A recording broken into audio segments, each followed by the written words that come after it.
we need basically to return to the natural concentration of CO2 on the atmosphere and also to the natural climate. So there is scientific evidence of the cause of global warming. And here you have a very simple video, so we'll be showing now, which explains who is responsible for global warming and also for climate change. What's causing global warming?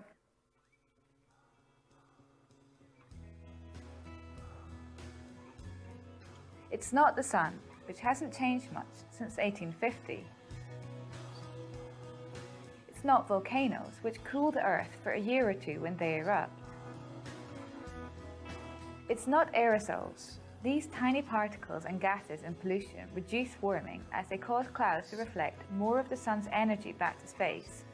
It's not changes in land use. The conversion of dark forest to paler pasture, which reflects more of the sun's light, has had a modest cooling effect. Is it ozone pollution? Increases in the lower atmosphere from human activity warm things a bit. Yes, it's greenhouse gases. Rising concentrations of greenhouse gases as a result of human activity are by far the biggest cause. When we compare human factors and natural factors, it's clear who's responsible for global warming.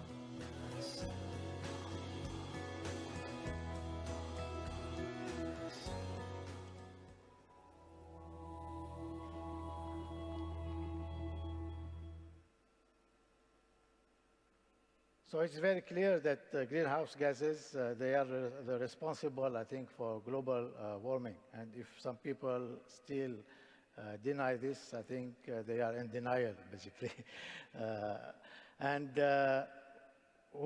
Which gas that it is the most responsible, of course, is CO2. CO2 is the major contributor, and it contributes more than 75% of the greenhouse gas effect. And in fact, as a molecule, it is not harmful. If you compare it to methane and nitrous oxide or other industrial gases, it is not harmful because it doesn't contribute a lot in terms of molecule to molecule. But because the emissions of CO2 is very, very high, so the overall effect is that CO2 is established now, and it is known that is the responsible for global warming. So we have to do something about its rise and its concentration in the atmosphere. This graph shows basically the composition of CO2 in the atmosphere for thousands of years. So you can see that yes, naturally, the CO2 concentration in the atmosphere is cycle, the increase, decrease. But you can see that up to 1950, the value never exceeded 300 ppm. 300 ppm is 300 parts per million. So you have one molecule of CO2 in 1 million, that's 1 ppm. So 300 ppm is that you have 300 molecules of CO2 to 1 million molecule of air. And this is up to 1950. After 1950, with the development of the industry and the human activities and CO2 emission increased, as you can see, there's a peak and still not yet going down. And currently, the value of CO2 in the atmosphere is 410 ppm, and it is increasing. So we are not in the natural concentration of CO2 that the Earth have experienced the 1,000 years or maybe millions of years. So we are not in normal situation, and that's why we have this effect on climate change. So it is very, very important to reduce CO2 from the atmosphere. And also CO2, as I mentioned before, it has some utilization. It can be utilized directly for different purposes. it can be also converted chemically to other materials or other products that can benefit different sectors, energy, chemical, even in the construction, etc. So how to reduce the CO2 concentration in the air? So we have, of course, to reduce the emissions, but not enough. We need also to develop systems that can capture the CO2 and also utilize it.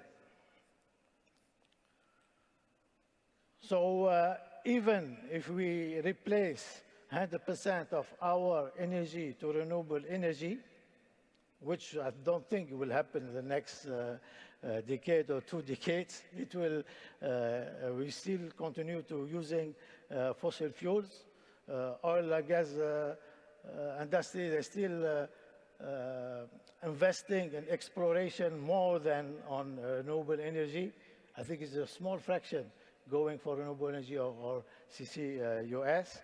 But if we imagine one day we have all our energy is renewable, there is no emission of CO2 from energy, which is the major sector, but still we need CO2 capture and utilization and storage, what we call CCUS. Why? Because there are some industries, they emit CO2 not from the fuel or from combustion of fuel, but they emit from the process, like cement industry, for example. So to reduce their emission or to achieve zero emission in this industry, so we need to put systems that can capture the CO2 that it is not produced from fuel and maybe utilize it or store it. I'm not towards storage because when you store CO2, you are not getting any returns.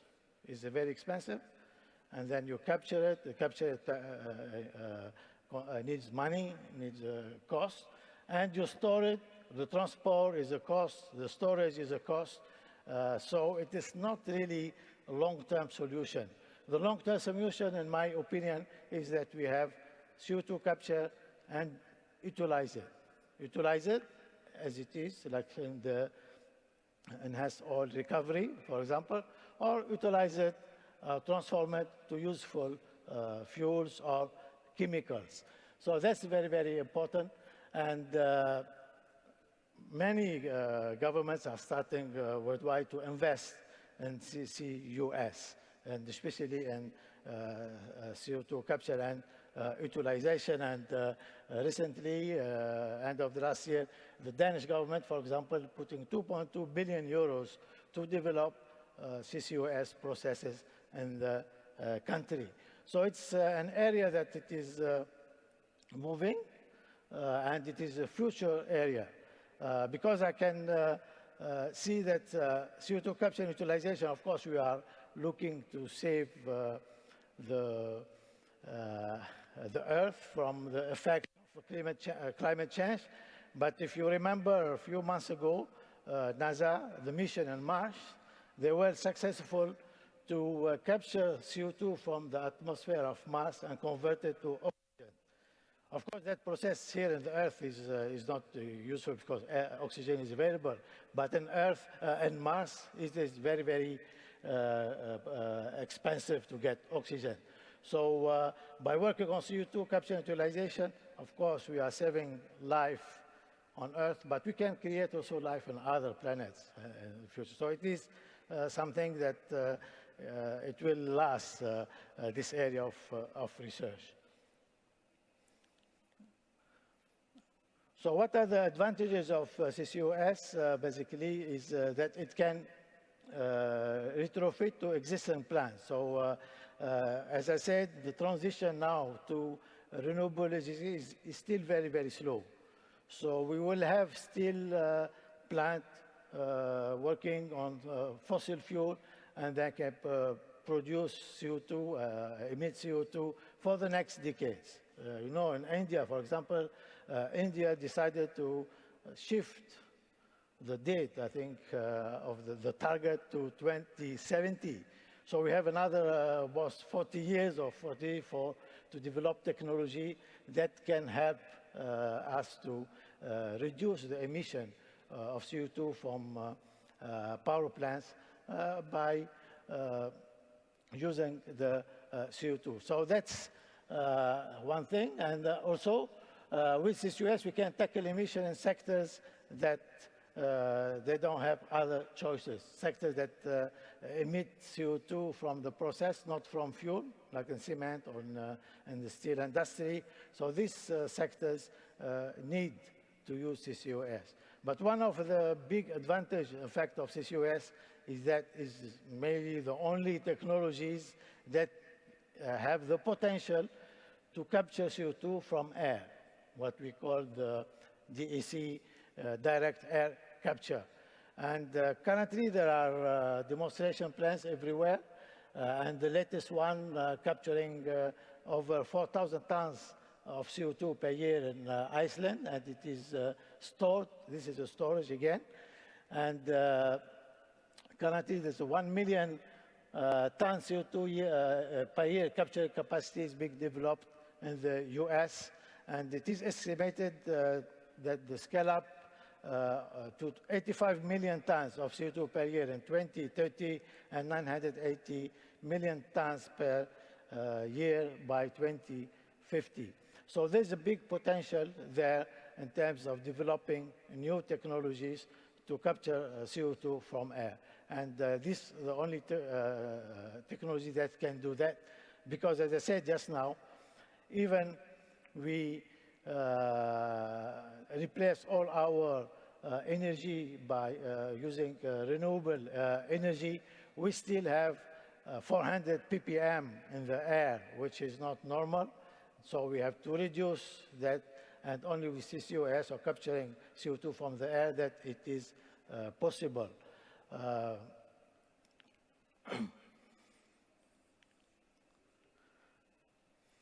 But of course, the big challenge remains now, currently, is the cost. And in this graph, we'll give you an approximate on the cost of the different technologies for CO2 capture and utilization. Here, mostly on the storage from different sectors. And you can see in the air capture, it's still very, very expensive. But I'm not worried about that. Why I'm not worried about that? Because we have seen, and the history shows us, that every technology starts very, very expensive. And with time, the cost will reduce by developing more efficient processes, more innovation, more investment in research, etc. So in the next maybe 10 or 15 years, we can see emergence in new technologies that can reduce the cost of CO2 capture from the air. So how CO2 is captured? Basically, of course, there are different technologies, there are different processes, membrane processes, there are adsorption processes, but the main one, which we can say currently used, especially in oil and gas industry, is using aqueous solution of amines. They are basic, so they capture CO2, that is acid, to form components. One of them is the carbamate, the RR prime and CCCO minus. This is very important species when we capture CO2. So we remove from the air or from the gas to the solution, and at that state, it will be easier to convert it to some chemicals that I showed that. And these processes, normally they are reversible processes where we need to regenerate the solvent to put it back in the column. And in practice, normally we'll have two columns, the absorption column, where we remove the CO2, the desorption column, which is operated at higher temperature, and all the problems associated with the CO2 capture in terms of cost, corrosion, etc., comes in the regeneration or of the solvent or desorption of the CO2. And now the new ideas are coming, and this is basically the project that we are working together with the MIT group, is to avoid the regeneration part. How we avoid it? We try to work on converting CO2 at the captured stage, which is the carbamate. So to make it easier to be reduced using a process that's called electrochemical conversion. The beauty of electrochemical conversion of this process is because we convert CO2 without regenerating the solvent. So by converting to CO, CO is a very important molecule. It's one of the components of the synthesis gas. You combine CO2 with green hydrogen, you can transform these two components to many intermediates, to many fuels. So it's very important. That's why we call it synthesis gas. It's a mixture of CO and hydrogen. So in this process, we try to convert CO2 to CO using electrochemical conversion. Electrochemical conversion is electricity, but if we take advantage of renewable energy, so the electricity will come from renewable energy, and of course the overall process will be integrating the capture with CO2, with renewable energy to come up with some processes that can be profitable, can bring money basically, which is something can be sustainable. So this project, I think we are embarking together with our friends from MIT, and our work, we're looking at working more on the conversion part. And one of the limitations in this process, because the carbamate, the limitation is 0.5 mole fraction. So we have demonstrated that it is possible to break that limitation, and we can go up to almost 100% carbamate, amine is converted to carbamate, and this is something that it is basically new and very innovative. There's other areas where we want to reduce the cost of the processes, is to look at renewable resources as a source of solvents or waste. So we can convert waste to agents that can capture CO2. And this is, we are working on it on our center by looking at products from glycerol. Now one of the finalists, they produce biodiesel. One of their byproducts is glycerol. Glycerol can be a source of a solvent for CO2 capture. By transforming glycerol to amine, like serinol, we call it serinol, or mix it with other amines. And we are also embarking in some work on plastic waste, converting plastic to activated carbon, that we can use it to capture CO2. And also plastic itself, the plastic waste, we can convert it to solvents for CO2 capture. So these are some novel ideas and innovation that can help, I think, to reduce the cost of the CO2 capture. That will help, I think, in the future. And these are some of our work on serinol. It is a product from glycerol. And this is our focus area. We have a lot of collaboration because this area is a grand challenge. It's a grand challenge. It brings a lot of opportunities, but it needs a lot of partnership.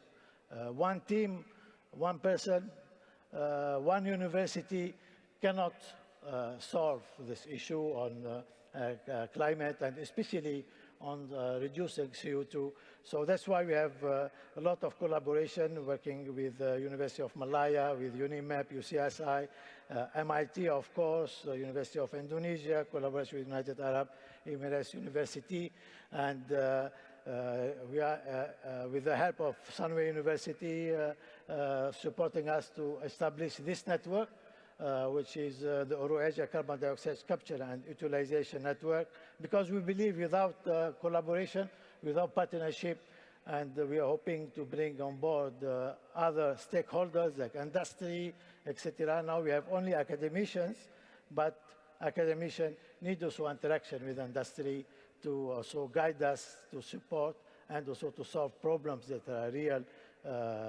life problems. These are some of our facilities. I hope I get the opportunity to welcome you to the center. It is focusing on CO2 research.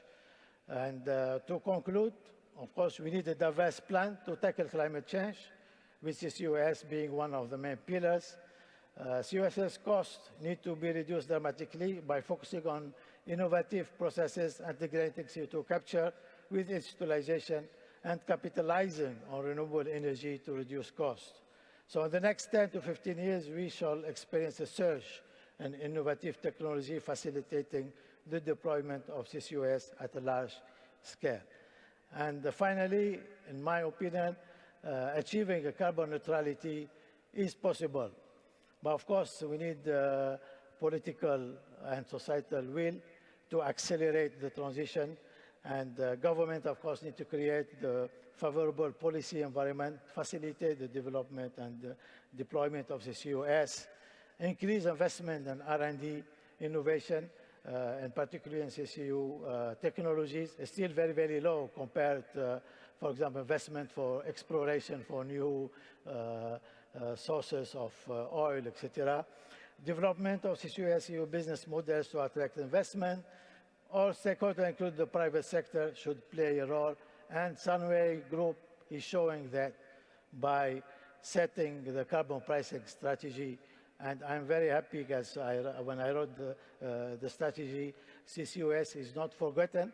It's not now the technology, but it is the future technology. And as I said, if we don't implement or you don't develop this technology, so the concentration of CO2 in the atmosphere will never go down back to normal. So with this, I thank you very much. Selamat Hari Raya, Maaf Zahir Batin, to all Muslims. And I think there's time for a question, or? Yeah, it was a surprise to me. Initially, supposed to be no questions, so I was very happy. But there's question. Anyway, if there's any question, I'd be happy to answer now or during iftar. Any question? Okay, so you were nice with me. I'm hungry, very thirsty. So thank you very much, and thank you for organizer for this opportunity. Thanks.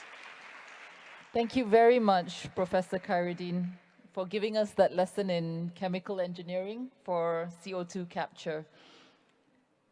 Ladies and gentlemen, Professor Jeffrey Sachs is the president of the UN Sustainable Development Solutions Network.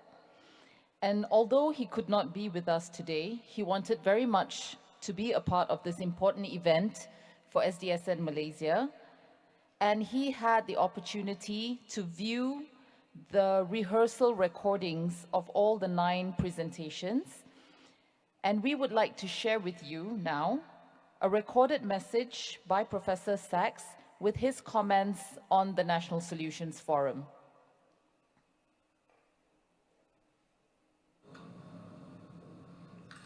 Hello, I'm Jeffrey Sachs. I'm really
tremendous, dynamic, sustainable development of Malaysia.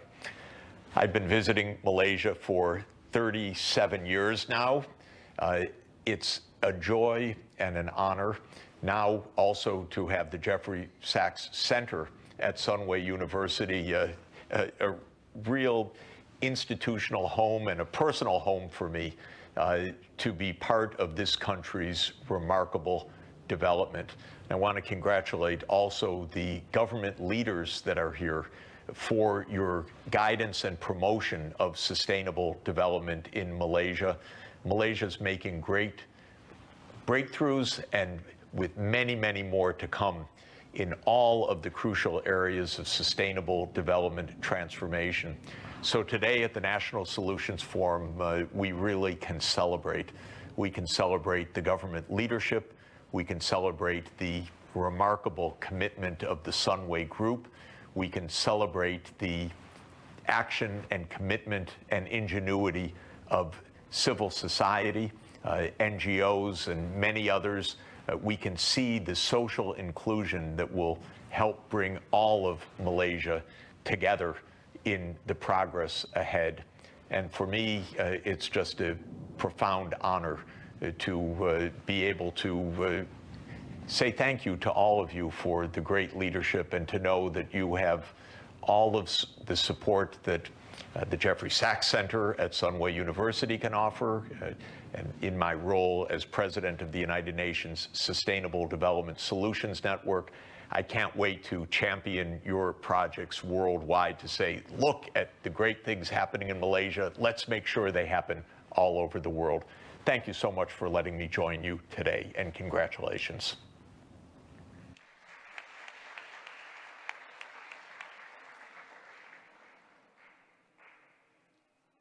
Ladies and gentlemen, it now gives me great pleasure to introduce a man that most of you know well. I am proud to call him my boss. Tan Sri Datuk Sri Dr. Jeffrey Chia, AO, is the founder and chairman of the Sunway Group, one of Southeast Asia's leading conglomerates, and the founder and trustee of the Jeffrey Chia Foundation, Malaysia's largest education-focused social enterprise.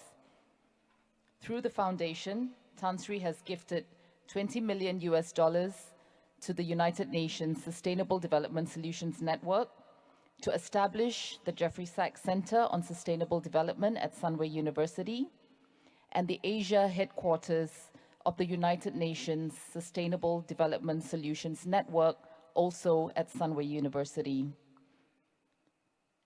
Tan Sri is also the chair of SDSN Malaysia chapter.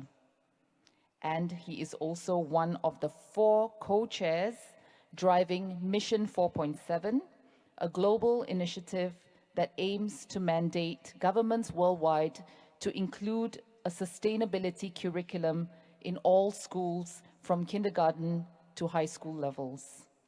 It is my honor to now invite Tan Sri Datuk Sri Dr. Jeffrey Chia to deliver his remarks.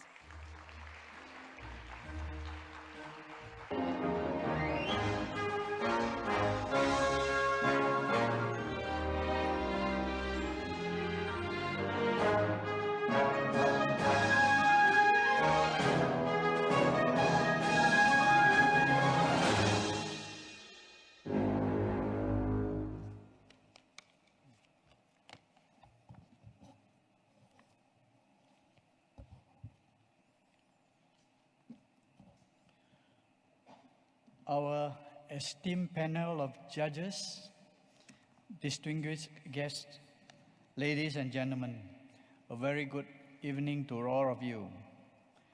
Let me start by congratulating the 9 finalists who have presented competitive work here today. I understand that it was a difficult task for the shortlisting committee to select these 9 out of the 39 initiatives submitted by NGOs, startups, and researchers. Ladies and gentlemen, the National Solutions Forum, or the NSF, is our own Malaysian version of the Global Solutions Forum launched more than 2 years ago by the United Nations Sustainable Development Solution Network, or UNSDSN. The Global Forum was established to ramp up efforts to implement the 17 Sustainable Goals, or SDGs, adopted by the United Nations in 2015. The NSF specifically looks to highlight local solutions to local problems. Our focus with this event is to shine a light on local change makers who are making a significant impact in their communities and the nation. The funding contribution from Sunway aims to help support them in scaling up their solutions. Just as important, we hope that this solution can inspire many others to follow suit in tackling issues related to the sustainability agenda. This goal is very much aligned with my own personal motto, and that is, I aspire to inspire before I expire. And ladies and gentlemen, Sunway Group, as well as our Jeffrey Chia Foundation, committed ourselves to the concept of sustainable development right from their founding. Both entities have embraced the 17 SDGs, which chart a holistic path to build a sustainable future for our ailing planet and its people. The recent report by the UN's Intergovernmental Panel on Climate Change issued a blunt warning, and that the planet is at a tipping point. The UN Secretary General described the report as a code red for humanity. Clearly, implementing the sustainability agenda is no longer just an option, but an urgent imperative. We are all doing our part in this region. 6 years ago, Jeffrey Chia Foundation gifted $10 million to the UN SDSN. The funds were largely used to set up the Jeffrey Sachs Center on Sustainable Development here at Sunway University. The center is chaired by Professor Jeffrey Sachs, as you know, who is the SDG advocate and advisor to the present and the previous two the UN Secretary Generals. He is also, of course, Jeffrey Chia Distinguished Professor at Sunway University. And then last year, the foundation again pledged another $10 million to the UN SDSN to be dispersed over 5 years. A significant portion is being used to establish the Asia headquarters of the UN SDSN housed at Sunway University. It is one of the only 3 such global centers in the world, overseeing continent-wide sustainability initiatives. This ranks Sunway City Kuala Lumpur alongside Paris, which oversees Africa and Europe, and New York City, which oversees the Americas. Sunway University also houses the SDG Academy, the education arm of the UN SDSN. The SDG Academy is playing a fundamental role in Mission 4.7, a global initiative to include a sustainability curriculum from kindergarten to high school levels. Our latest initiative here at Sunway our latest initiative here is the Sunway Center for Planetary Health. We are convinced that the health of the planet and its people is connected with and dependent on each other. The new center will work closely with our existing institution at Sunway University to advance the sustainability agenda. And ladies and gentlemen, we really are living in a time of extreme uncertainty.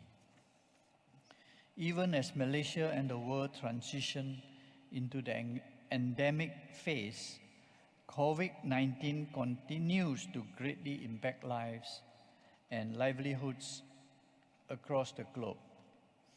And meanwhile, the rising levels of socio-economic inequality threaten to reverse decades of progress in this sector. And our planet is burning up, literally. Now, there is a growing risk of a nuclear war in Europe. In such time, it is tempting to just throw up our hands and shout, "I give up." But that would be taking the easy and irresponsible option. And I am a firm believer in the Chinese proverb that says, and I quote, "It is better to light a candle than curse the darkness." While acknowledging that some things are beyond our control, we must address those issues that are within our command. What we are doing at Sunway is based strongly on this very principle. It is why we support the UN Sustainable Development Solutions Network. The key word in that title is solution. Just as in Sunway, we walk the talk. The UN SDSN is focused on action rather than just hot air. The NSF is just the beginning of the SDSN Malaysia's many initiatives with the support of Sunway. Thanks to all of you, we are working together in building a more progressive, inclusive, and sustainable future for all under the Malaysian sun. But even more than that, at Sunway City here, as the Asia headquarters of the UN SDSN, we are championing such solutions forums to be held elsewhere in the continent as well. And our efforts are driven by the conviction that realizing the 17 SDG is not the responsibility of governments alone. And building a sustainable future requires the commitment of all elements of society, the private sector, academia, the civil society, and of course, every single one of us. We are all in this together, ladies and gentlemen. Thank you.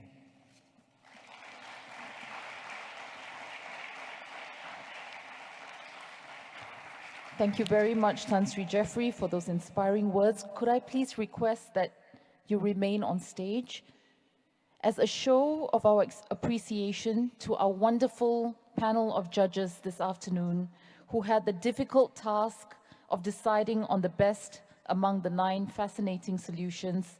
We would like to invite Tan Sri Jeffrey to present them with a book written by Professor Jeffrey Sachs.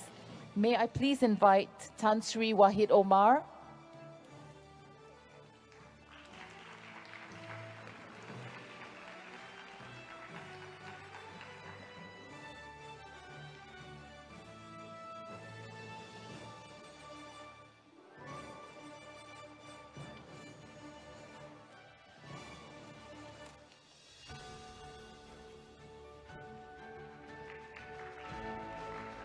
Kindly remain on stage, Tan Sri Wahid.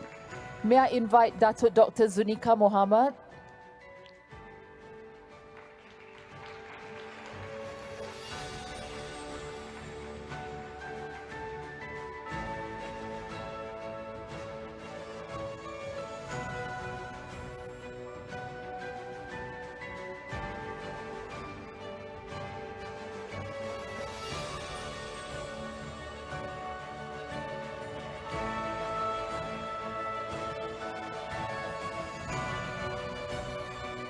May I invite Dr. Nagulendran?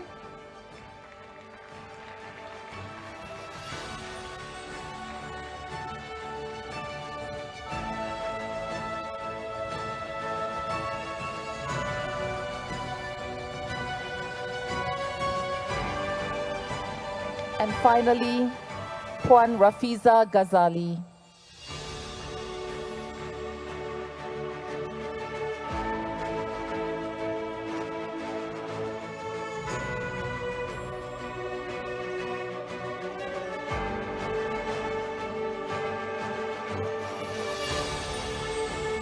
May I also invite Ms. Pam Lee from BDO Malaysia, our independent scrutineer, to also come on stage to receive the book.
And now, ladies and gentlemen, we will have the announcement of the best solution. Oh, can I please ask you to remain on stage for the announcement of the best solution, please? But first, I would like to announce the People's Choice Best Solution, which I have in this envelope. And the People's Choice Best Solution goes to warming up.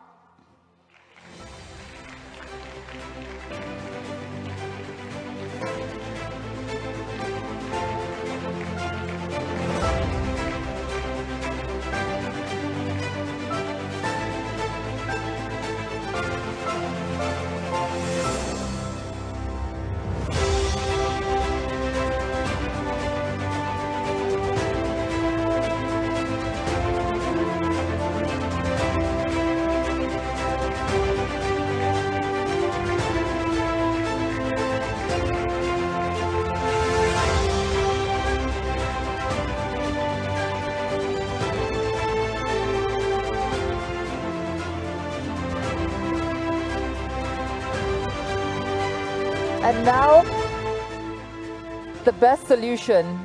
In Miss Pam Lee's hand is the envelope containing the name of the best judged solution. May I have the envelope, please?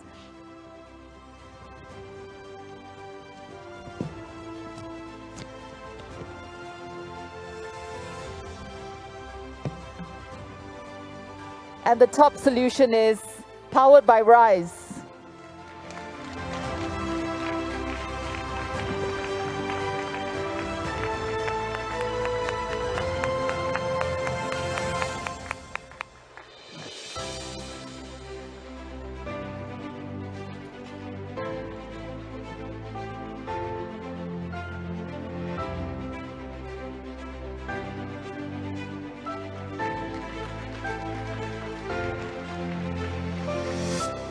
Now, may I invite all the finalists up on stage for a group photograph.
Thank you so much, and congratulations to all 9 presenters, and our thanks to our esteemed panel of judges. Thank you all so much. Distinguished guests, ladies and gentlemen, we have reached the end of our proceedings today.